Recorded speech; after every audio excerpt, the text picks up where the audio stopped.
tartarugas marinhas apresentam um ciclo de vida complexo, utilizando diferentes ambientes ao longo da vida, o que implica em mudança de hábitos. Embora sejam marinhas, utilizam o ambiente terrestre para a desova, garantindo o local adequado à incubação dos ovos e o nascimento dos filhotes. Ao nascerem, as tartaruguinhas rumam imediatamente para o alto mar, onde atingem zonas de convergência de correntes que formam grandes aglomerados de algas, principalmente sargassos, e matéria orgânica flutuante. Nessas áreas, que formam um verdadeiro ecossistema, os filhotes encontram alimento e proteção. A época de desova é regida principalmente pela temperatura, ocorrendo nos períodos mais quentes do ano. No litoral brasileiro, acontece entre setembro e março, com variação entre as espécies. O acasalamento. O acasalamento ocorre no oceano, em águas profundas ou costeiras, por vezes próximas às áreas de desova.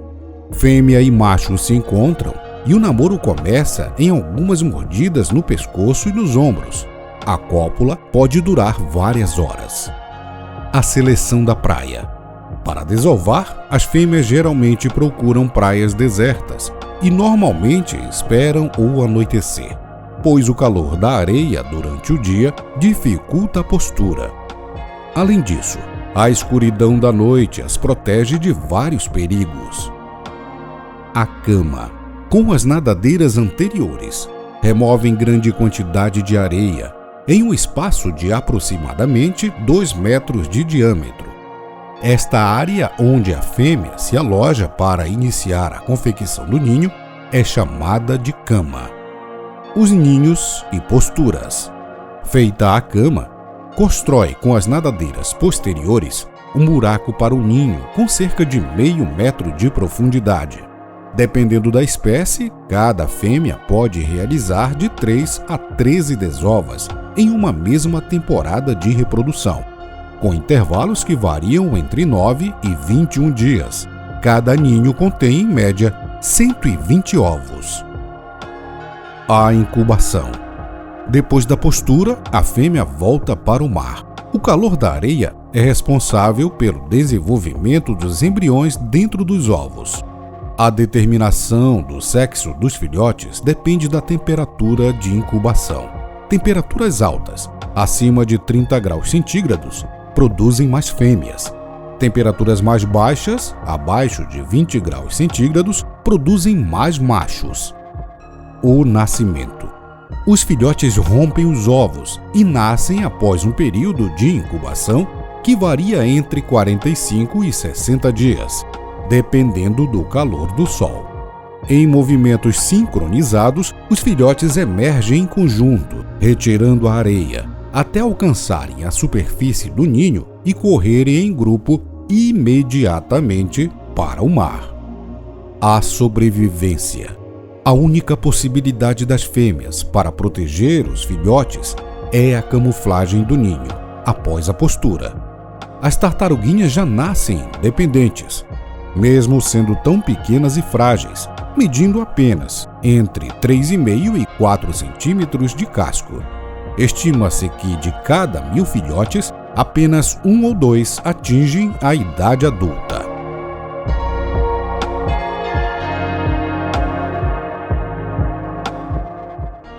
Vamos preservar as nossas tartarugas. Clique Planeta Terra agradece.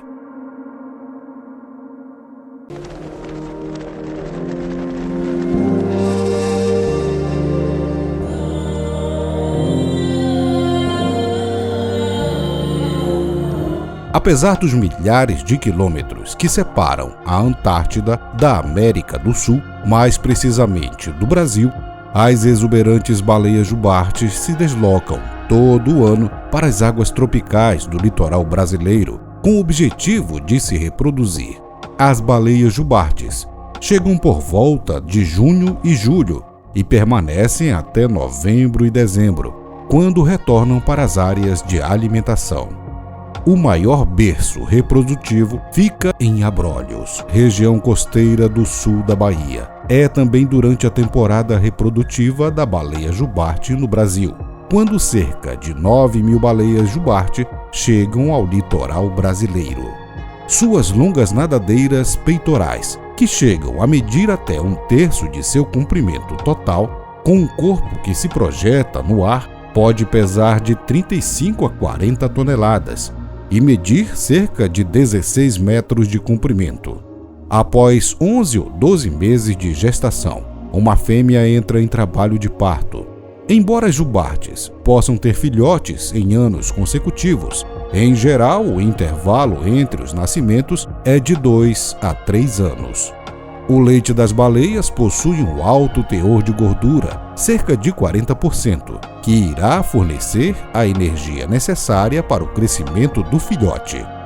Enquanto fêmeas sem filhotes e machos adultos iniciam a migração para as áreas de alimentação, esta fêmea espera o final da temporada até que o seu filhote tenha crescido e desenvolvido uma camada de gordura que permita que ele a acompanhe em uma viagem de mais de 4.000 quilômetros até as águas geladas. As baleias jubarte estão espalhadas pelo mundo, formando várias populações. A primeira grande divisão ocorre entre as jubartes do hemisfério norte e as do hemisfério sul. Um dos grandes desafios no estudo das baleias é calcular quantas baleias jubarte existem antes da caça e quantas existem hoje em dia. O nome científico da baleia jubarte é Megaptera novaengleae, que significa grandes asas, e Nova Inglaterra, local onde a espécie foi descrita pela primeira vez. Está presente em todos os oceanos. Chega ao Brasil entre os meses de julho e novembro para se reproduzir nas águas quentes dos trópicos. O maior berço reprodutivo do Oceano Atlântico Sul Ocidental está no litoral da Bahia, em Abrolhos. Sua gestação dura cerca de 11 meses. O filhote costuma medir 4 metros e pesar 1,5 toneladas. Um adulto pode medir até 16 metros e pesar 40 toneladas, o que equivale ao tamanho de um ônibus e um carro juntos, e ao peso de 8 elefantes. A expectativa de vida é de 60 anos. Alimenta-se de crio, camarão minúsculo, especialmente nas regiões polares, e não se alimenta enquanto está na costa brasileira. Suas nadadeiras peitorais podem atingir até 1/3 de seu comprimento total. No salto, as baleias jubarte chegam a expor até 2/3 de seu corpo. Os machos da espécie cantam para chamar a atenção das fêmeas.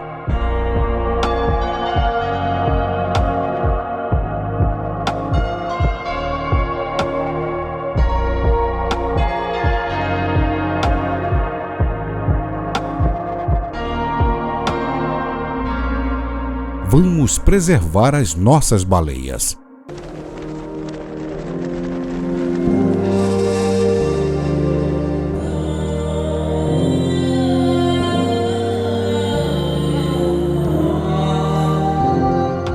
Os oceanos cobrem mais de 70% da superfície da Terra e são considerados uma grande reserva de recursos naturais. Entretanto, a extensa biodiversidade marinha, especialmente dos micro-organismos, é ainda muito pouco conhecida. Tem-se estimado que a diversidade biológica em ecossistemas marinhos seja maior do que nas florestas tropicais. As esponjas marinhas foram consideradas plantas aquáticas até o século XIX.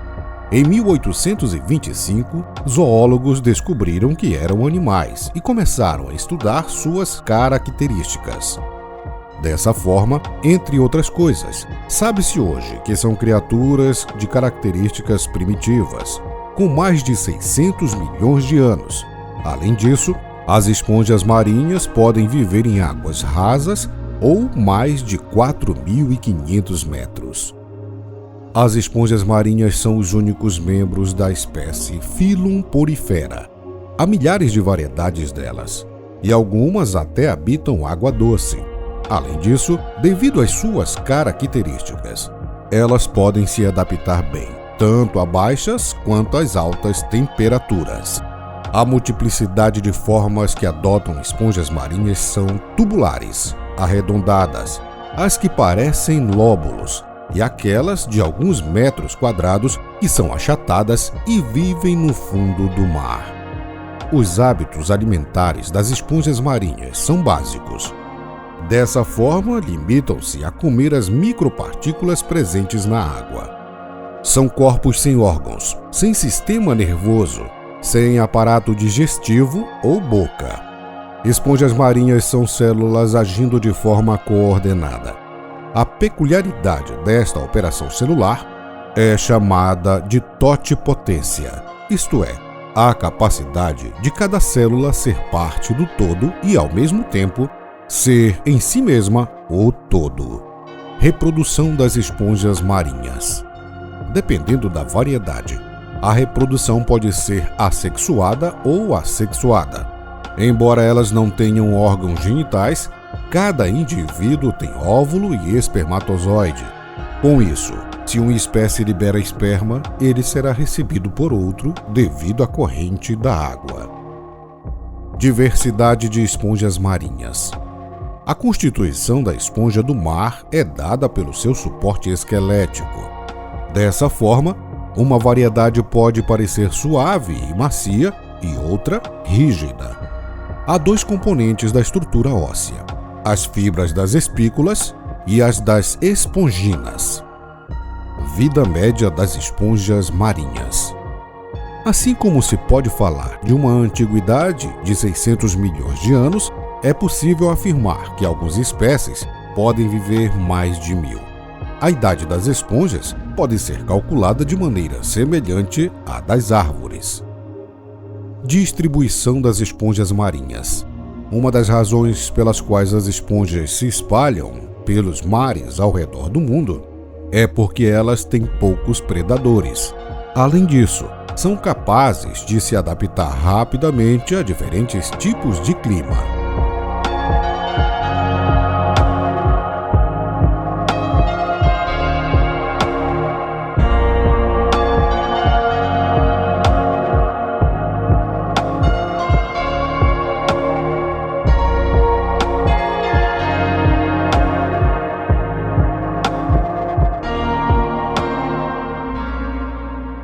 Vamos preservar as esponjas marinhas. Clique Planeta Terra apresenta. As curiosidades sobre o polvo vão te impressionar.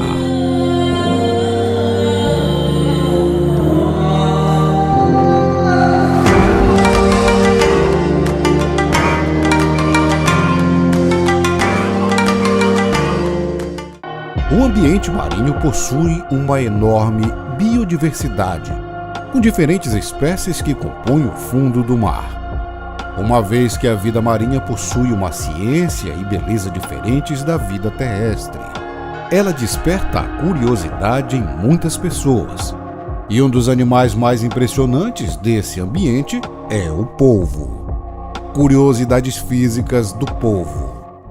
A anatomia do polvo é muito interessante e há mais características fascinantes do que os 8 tentáculos presentes em sua estrutura corporal.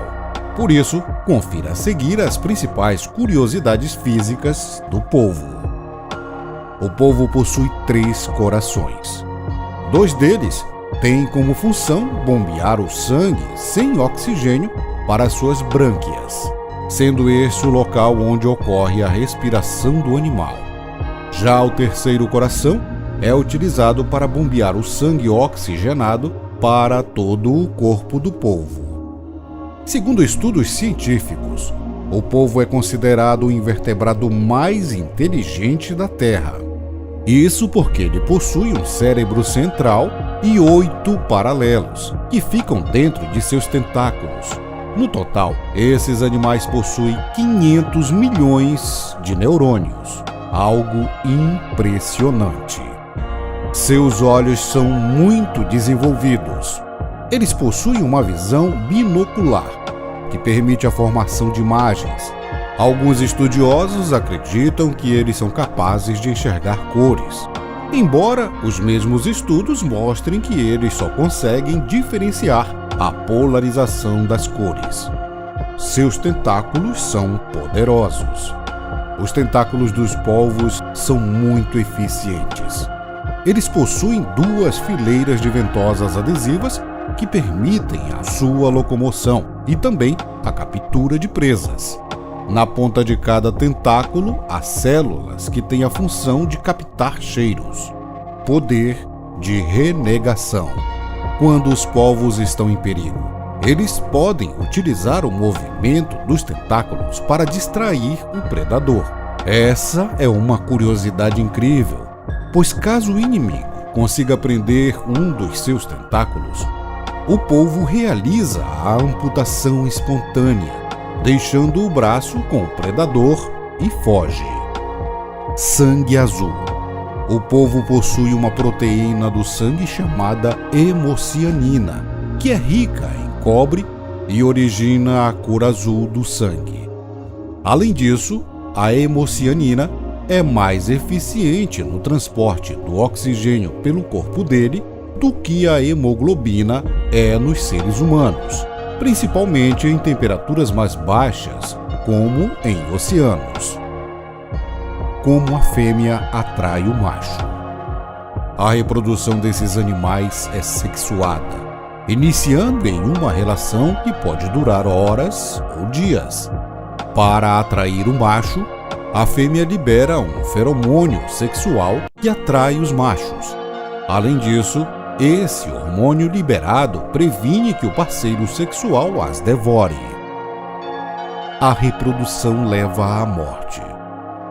O macho possui um dos seus tentáculos modificados, que funciona apenas para reproduzir, e tem a função de introduzir os espermatóforos na fêmea.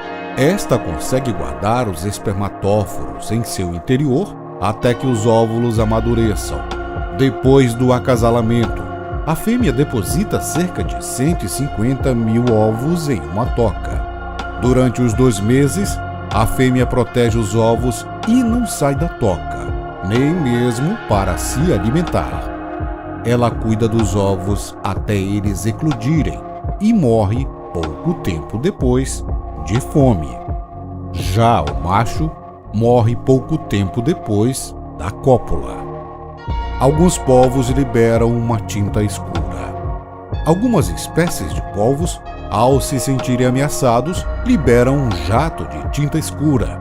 Essa tinta é capaz de paralisar os órgãos de alguns de seus inimigos para que eles possam fugir. Ao se sentir em perigo, o polvo inspira uma grande quantidade de água e depois a solta com muita força para escapar. Na fuga, acontece a liberação da tinta escura para despistar o inimigo. Polvos são mestres na camuflagem.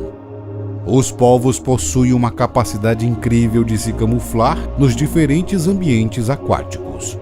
Esses animais marinhos possuem em sua pele células especiais, com diferentes pigmentos, que trabalham em conjunto, produzindo uma camuflagem igual ao ambiente que o polvo se encontra.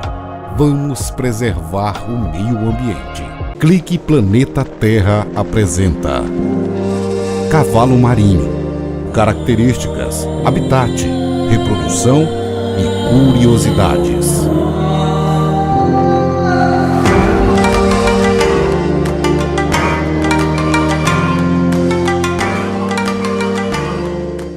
Possuindo uma reprodução bem diferente, seus filhotes são gerados pelo cavalo marinho macho, assim como não realizam a copulação.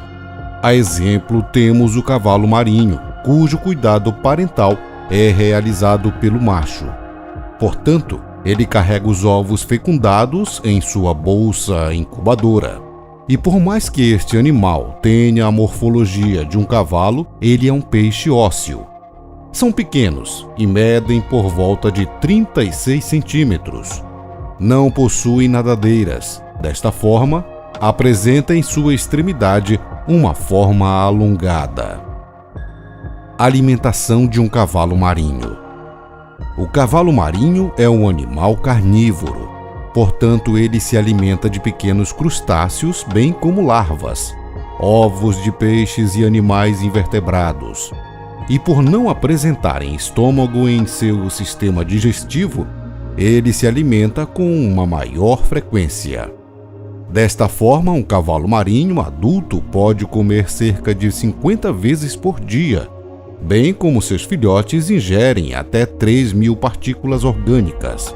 Não são capazes de mastigar, portanto, dissociam o alimento enquanto o sugam com o seu focinho. Habitat: normalmente encontramos em águas rasas. Em regiões temperadas e tropicais, os habitats favoritos dos cavalos marinhos são recifes de corais, bem como gramas marinhas e manguezais. Eles também são capazes de mudar a sua coloração, portanto chamados de camaleões do mar. Desta forma, eles conseguem se camuflar no ambiente e armar emboscadas para capturar suas presas, além de também poder desenvolver apêndices corporais chamados de cirri. Assim, são capazes de se mesclar principalmente dentro meio às plantas marinhas. Reprodução: diferente de todos os animais, a gestação dos cavalos marinhos ocorre no animal macho, o que chamamos de gravidez reversa. Assim, eles não realizam a copulação, mas sim a transferência dos ovos da fêmea para o macho, e assim fecundados na bolsa e incubadora. O número de ovos pode variar entre 50 e 150 para cavalos marinhos menores e até 1.500 para os maiores. Assim, a gestação pode demorar de 2 a 4 semanas, onde os ovos recebem comida e oxigênio. Após o nascimento, eles permanecem no plâncton por 2 ou 3 semanas, além de apresentar uma baixa taxa de sobrevivência. Portanto, apenas 5% alcançam a vida adulta. Os cavalos marinhos também são animais monogâmicos, ou seja, permanecem com o mesmo parceiro por toda a vida. Curiosidades: a cauda de um cavalo marinho permite que ele segure em corais, gramas ou plantas marinhas, assim o auxiliando para que não sejam levados por correntezas ou ondas. Suas nadadeiras peitorais auxiliam no direcionamento enquanto nadam. Possuem um par de olhos que se movem independentemente. Assim, conseguem avistar suas presas com maior facilidade. Estão ameaçados de extinção por conta da pesca predatória, bem como a destruição de seu habitat. Em seu ritual de acasalamento, os cavalos marinhos mudam de cor, assim como unem suas caudas em uma espécie de dança em círculo. Eles costumam durar cerca de 1 hora. Países asiáticos capturam o animal para propósitos medicinais. E você, já conhecia as peculiaridades dos cavalos marinhos? Fique ligado no nosso canal. Clique Planeta Terra. Agradece.